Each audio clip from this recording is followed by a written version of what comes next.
All right. This is an Ice Guys Patreon exclusive. Welcome to another NHL team season preview video here on the Ice Guys and exclusively on the Ice Guys Patreon page. Ian Cameron and Alex B. Smith with you, and we are here to break down the Edmonton Oilers in this preview video. Of course, one of the more heartbreaking, scenes that I remember seeing all off season, especially I think a month or so ago when the video first got posted. The scenes in the aftermath directly after Game 7 ended.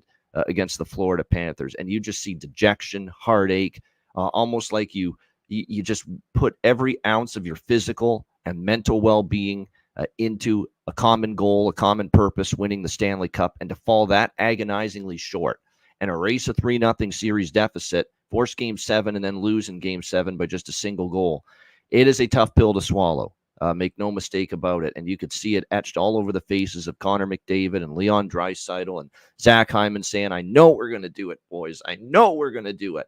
I believe in you guys. And, we'll be back. We'll be back here again. And it was just some kind of raw, unfiltered, emotional scene following that Game 7 loss. And I think, Alex, that's the biggest question when you handicap the Oilers going into this season is it's not just the physical challenge of trying to get back to the Stanley Cup final and winning it this time. It's the mental challenge of doing it. Can you put yourself in the frame of mind to say, you know what, we're a fucking great team, and Hyman was trying to do that after the Game 7 loss. We can get back here. You have to be ready to do it physically, and you have to be in the right frame of mind mentally. Now, the team that beat them showed they could be in that frame of mind to do it, and that's what made what Florida did so impressive. The fact that they were able to basically park aside the loss to the Vegas in the Stanley Cup final the previous season, come back and win the Stanley Cup the next year. And that is obviously something that the Edmonton Oilers will be looking to do. As far as Edmonton, we know that it's the two stars that are going to lead them as always. You look at their numbers, at least last season, as far as offense and defense. We've considered this team to be one of the stalwarts and one of the teams you want to replicate your power play after because they've been so dangerous. They were fourth in the NHL last year just as far as overall scoring and goals per game. I think what ended up being, a little bit surprising about Edmonton was the leaps and bounds they made defensively. And look, they had to, obviously, to get to the Stanley Cup final. 2.88 goals per game, respectable. Actually a top 10 finish for the Edmonton Oilers last year as far as goals against per game. And obviously it goes without saying the power play was just phenomenal once again for the majority of that season. Second in the NHL, only to Colorado as far as the power play last year. But what was very surprising, Alex, about Edmonton, and it's why they got to the Stanley Cup final, people just all of a sudden saw this penalty kill just turn into just this dominant shutdown PK where you just could not score with the man advantage. Against the Edmonton Oilers. You couldn't do it in the playoffs. Certainly, the penalty kill numbers were outstanding.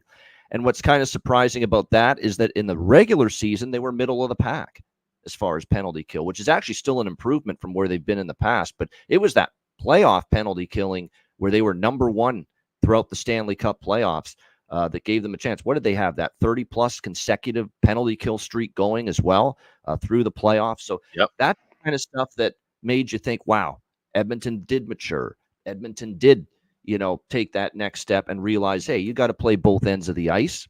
You got to play away from the puck as well. You got to be responsible defensively. You've got to do all the little things, get pucks out, win one-on-one puck battles in the D zone, clear the zone, be physical, block shots, all of that stuff. And I think all of that helped them as far as improving the penalty kill. You look at the roster, and obviously you've got a lot of the mainstays back, Draisaitl, McDavid, Zach Hyman, the Nuge, Ryan Nugent-Hopkins. I think it's very important they brought Connor Brown back as well. He was one of their best depth forwards in the playoffs. His performance at both ends of the ice was phenomenal. There was question about whether Corey Perry would be back. Would he retire? It looks like he's back for another season. Of course, we'll have to see if Evander Kane is ready to go for the beginning of the season for this Oilers team. Matthias Janmark, who actually was one of their unsung heroes and one of their better forwards throughout the playoffs, scored some big goals for them. Matthias Janmark as well. So let's give some acknowledgement as well to his playoff performance. What's fascinating, too, about the Edmonton Oilers is They're going to probably be sprinkling in a few more of their youngsters pushing for jobs this year. Vasily Podkolzin is brought over from the Vancouver Canucks. Adam Henrique is brought back as well, which is a nice to have the veteran back. And Adam Henrique, you need someone with the kind of experience that he has on the team. They bring in Victor Arvidsson as well. Not as bullish on that move, Alex. Why? Because it's the injury issues. I mean, I like Victor Arvidsson as a player, but can I get 60, 70, 80 games from him? That's dubious. Yeah. In my opinion. And of course, they bring in, the guy that kind of ran out a racetrack in Buffalo, and now he is brought here to Edmonton. Skinner, part 2. Jeff Skinner, now with the Edmonton Oilers. And when you look at Jeff Skinner, it was a big contract he got. There's been times he hasn't lived up to it, but for Buffalo last year, 46 points in 74 games, wasn't able to replicate the point per game pace he had 2 years ago. But the whole Sabres team really, declined offensively last year. So I don't think you can just say, whoa, what happened to Jeff Skinner? I think it's more what the fuck happened to the entire Sabres team offensively last year. It's not like Tage Thompson didn't have a big decline last year either. So I don't think you can fault totally Jeff Skinner. That was just a Buffalo thing that the offense didn't produce like they should have or like they did 2 years ago. I think now you put Skinner in a top 6 role with the players that he's going to be playing with here on this Edmonton team. I think it's fair to say this could be a nice fit. A hand-in-glove type of fit here for the Edmonton Oilers, and another guy with a lot of experience in the NHL. So I like them taking a chance here with Jeff Skinner. And how much fun is it going to be on the Ice Guys show this season when we're talking Edmonton Oilers hockey? When we got Skinner and Skinner for the Oilers, we got 2 of them now on the same team. Skinner and Skinner, the law firm. Of course, Stewart in goal still for the Oilers. You go to the blue line. There's not as much turnover and change there. You got Matthias Ekholm, Darnell Nurse, Evan Bouchard, Brett Kulak, of course, as well. Of course, the big news was not only the fact that Jeff Skinner comes in, but they trade away Cody Ceci to try to free up some salary cap space to sign, of course, Leon Draisaitl, which just got done yesterday, the big contract extension, which pretty much ends the scuttlebutt about whether he would be in Edmonton long term. The Oilers get the long-term deal done with Leon Draisaitl, and I think trading Cody Ceci was part of that. Also, the decision not to match the offer sheets put out there by the St. Louis Blues, of course, earlier in the offseason for Philip Broberg and Dylan Holloway, as they lose both of those 2 players to the St. Louis Blues. Stan Bowman, Edmonton's new general manager, opting to not match the offer sheets that St. Louis put out there for Broberg and Holloway. Broberg could still be a really nice piece defensively. Like, it's been a long time for him to really get his seasoning, get his development going. But I thought in the playoffs, he really played probably the best hockey he did at the NHL level with Edmonton. And I think St. Louis is really going to reap the benefits of having Philip Broberg, and the same with Dylan Holloway. And it's a loss for Edmonton. So I think Dylan Holloway's got the potential to be a very good impact player, great speed, showed that finishability in the postseason as well, got better as the season went on. But again, when you're trying to lock up Leon Draisaitl long-term, you got to worry about McDavid at some point.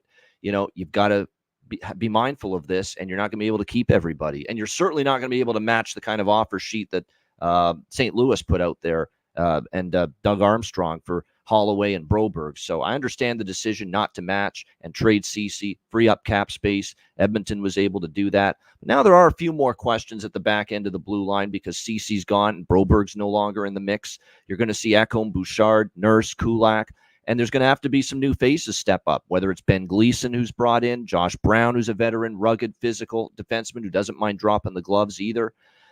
Whether it's Troy Stetcher, who's going to get more maybe ice time and opportunity on the blue line. We'll have to wait and see where, obviously, Chris Knobloch goes. I almost called him Chuck. Chris Knobloch, where he goes, obviously, with his defensemen this year, especially at the depth positions. And then in net, look, I give Stu Skinner a lot of credit. Okay, because it looked like it was getting away from him in the Vancouver series. It was a brutal start to that series. He gets replaced by Cal Pickard. Chris Knobloch just has this crazy sixth sense, and he was so good with the sixth sense coaching decision-making last year. Chris Yes. Knoblauch. To go back to Skinner when he did at the end of the Vancouver series, he was a different goalie for the rest of the playoffs. He was excellent. At the end of the Vancouver series, he outplayed Ottinger. Look, he did flat out in the Dallas series in the Western Conference Final. And then, of course, look, I don't think you can fault him for losing to Florida. Florida was just overall a little bit better.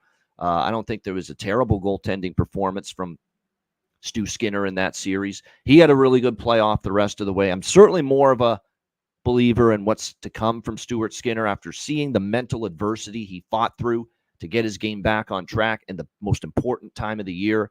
That really is a plus. I look at that as, wow, that's good. That has me having more confidence, not less confidence, obviously, in Stuart Skinner moving forward. So with Skinner back in net, I think they're fine. To me, though, there's just no value to look at anything for Edmonton with the futures market. Obviously, they're the favorite in many books to win the Stanley Cup, but I'm going to see if they maybe go through an early October swoon coming off the finals loss, maybe a slow start. We'll get better prices to win the West and win the Stanley Cup later in the season. Not much value with the point total either. I don't think I want to bet it under, but not much value to bet it over either. So kind of neutral here with Edmonton. I will look to bet their futures, but only when I see a better price than what's out there right now, assuming maybe they go through a little bit of a slow start to the season. We know they did that last year, which resulted in, obviously, the dismissal of Jay Woodcroft and led to them going to Chris Knoblauch and led to them, obviously, having that incredible turnaround where they're one of the worst teams in the NHL, points-wise, record-wise, when Woodcroft was dismissed. And then all of a sudden, there they are in the Stanley Cup final going to Game 7 against the Florida Panthers. Alex, what do you think here for the Edmonton Oilers? Well, one, I'm not the only one. I'm glad I'm not the only one that makes that mistake sometimes of calling Chris Knoblauch Chuck Knoblauch. But that's really, I mean, yeah, oh yeah, it's bound to happen. But that's really where you kind of lead off, right? I mean, he was the savior of this franchise last year. After Woodcroft goes 3-9-1, you bring him in. Huge loss, by the way, for I'd say the Rangers department, because man, you had this guy in your coaching staff forever in your coaching tree, and couldn't quite bring him up yet. So now Rangers lost his Edmonton the game for sure, and he brings them all the way to within Game 7 of the Stanley Cup final. You can't ask for anything more, especially when you're a team that fired your coach about 13 games into the season. It was a fantastic turnaround, and like you said, he was able to do all those little things that we talk about with coaches that we can't always quantify, but he was able to do it. Like you said, making that move, swapping back and forth with the goalies in the Vancouver series, knowing his personnel, knowing his players, and being able to do that. Now he has a full training camp around him to get to know all these guys and gel these pieces together. It should be a good fit for Edmonton moving forward. But something we know a lot about, hangovers.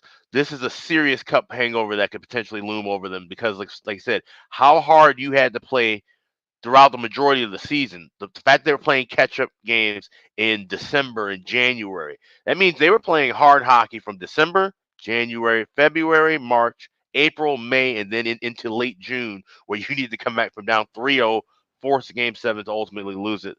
That's a hard pill to swallow. And like you said, you saw how everybody reacted, in the locker room after that Game 7. Connor McDavid won the Conn Smythe Trophy. You wouldn't know it by the look on his face.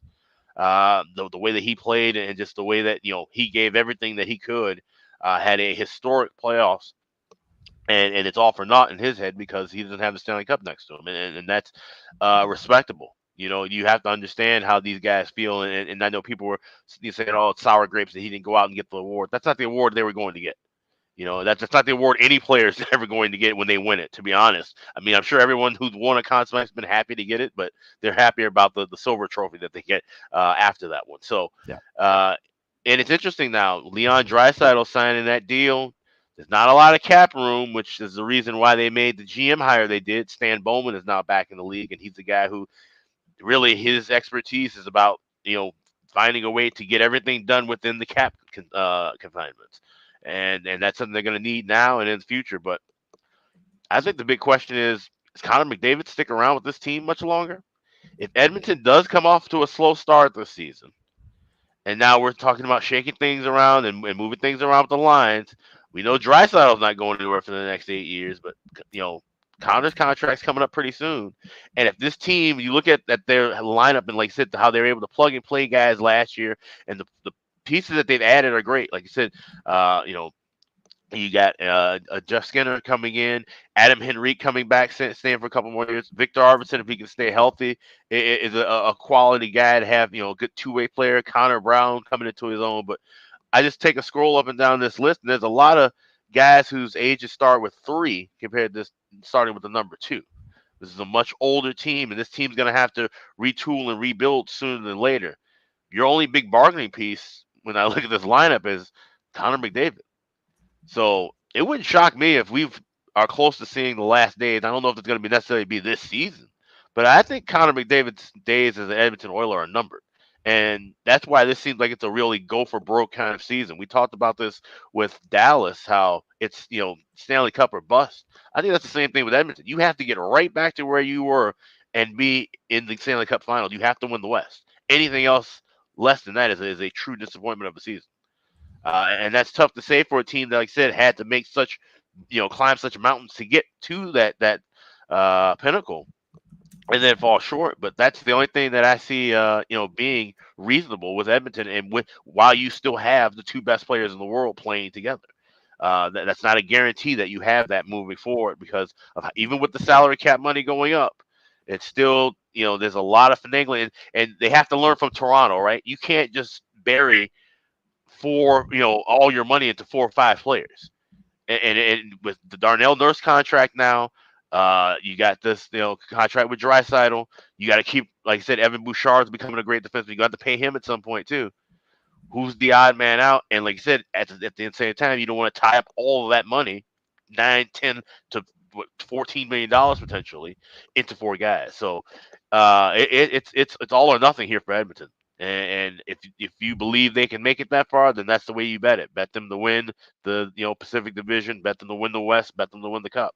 I'm not doing that. I don't believe that's going to be the case. I think this Edmonton team is probably going to have more of a playoffs like we've seen in previous years, where they get far, they play well, but then they ultimately run into a team that's just hotter than them. So I think business as usual during the regular season. This will be a team where if they do start off slow, maybe we'll be able to catch some good prices.